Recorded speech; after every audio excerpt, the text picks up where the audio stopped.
30% কত হয়? 6 লাখ টাকা। উনি 6 লাখ টাকা ডিপোজিট দেবে। 6 লাখ টাকা যদি ডিপোজিট দেয় তাহলে ওনার ওই 6 লাখ টাকার উপরে 12% ইন্টারেস্ট উনি পাচ্ছেন। এবার ওনাকে বলা হলো আপনাকে 17 মাসে আপনাকে এই টাকাটা শোধ করতে হবে। আপনার নামে সব পেপারস পত্র তৈরি হয়েছে, কিন্তু আপনাকে 17 মাসে এই টাকাটা শোধ করতে হবে ইএমআই হিসেবে। ওনাকে আমরা দিচ্ছি কত? 6 লাখ টাকার উপরে 12%, 6 12 72,000 টাকা করে ওনাকে দেওয়া হচ্ছে, আমরা এটা দিচ্ছি কোম্পানি থেকে। উনি আমাদেরকে দেওয়া হচ্ছে 80,000 টাকা ওনার কিস্তি আছে। উনি ঘর থেকে 8,000 টাকা দিয়ে উনি প্রতি মাসে ওটা পে করছে। প্রথম মাসে 6 লাখ টাকা দিয়েছে, তার পরের মাসে যখন 80,000 টাকা দিয়েছে তখন কিন্তু পরের মাসে 6,80,000 টাকার উপরে 12% উনি পাবে।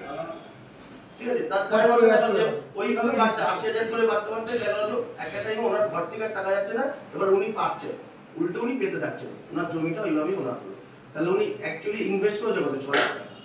6 লাখ টাকায় কিন্তু উনি এখান থেকে মাছের থেকে মাছ ভেজে নিয়ে বেরিয়ে চলে গেছে, জমিটা এনজয় করে। না ঠিক আছে, কমপ্লিট হওয়ার পরে এবার যখন 17 মাসে আপনার টাকা কমপ্লিট, মালিকের টাকা বুঝে পেয়েছে, আপনাকে দিয়ে দিল। তার আগে আপনার সাথে সমস্ত কিছু এগ্রিমেন্ট পেপার সব করে হয়ে গেছে। মানে এই নয় যে মালিক আপনাকে ফাঁকি দিতে পারবে কিংবা আপনি মালিককে ফাঁকি দিতে এটা হতে পারবে না।